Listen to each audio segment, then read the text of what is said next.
Salutare! Azi vă voi povesti cum s-au îmbolnăvit peștii și cum am rezolvat problema. La câteva zile după ultimul schimb de apă, am observat că acest pește a devenit letargic. Inițial petrecea mult timp aproape de substrat. Cu timpul a început să stea mai mult în apropierea suprafeței apei. Comportamentul era atipic. Pe când ceilalți căutau mâncare sau explorau acvariul, acesta înnota încet, fără să fie interesat de ce se întâmplă în jur. În a patra zi s-a umplut de puncte albe. Avea boala grișului sau, în limbaj de specialitate, Ichthyophthiritus multifiliis. Atunci mi-am dat seama că peștii aveau infecția deja în ziua în care i-am cumpărat și era nevoie doar de un factor care să declanșeze boala.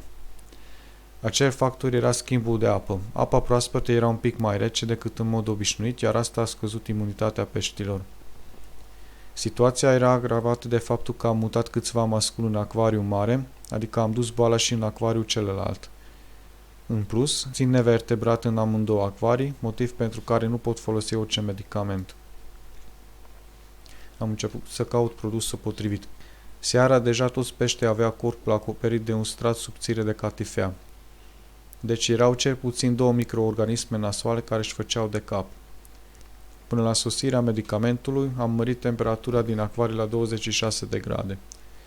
Am făcut asta în trepte, pe parcursul a 2 zile. În paralel, am dozat sare neiodată. Un capac de la hrană de pești la 20 de litri de apă. Și dozarea sării s-a făcut progresiv. Căldura accelerează metabolismul parazitului. Asta va scurta durata tratamentului, deoarece paraziția eclozează mai devreme, deci larvele vulnerabile vor fi expuse mai devreme la efectul medicamentului. Sarea irită pielea peștilor și îi va forța să producă mai mult mucus, creând astfel un strat protector mai gros prin care doar o parte din larve pot trece. Între timp, peștii nu mai mâncau bine. În loc să înghită hrana, o scuipau afară și se scărpinau des. Medicamentul pe care l-am folosit a fost Easy Life Antispot.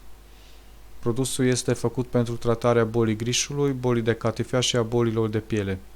Adică exact ce îmi trebuia.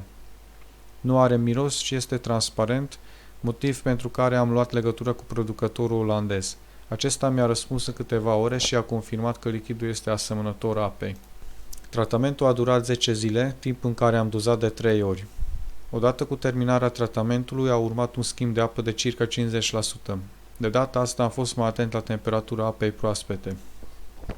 Lecția 1. Când cumpărați pești, nu mergeți pe încredere. Puneți peștii în carantină și aplicați tratament preventiv. 2. Aveți grijă la modificarea temperaturii în timpul schimbului de apă. Mulțumesc pentru atenție.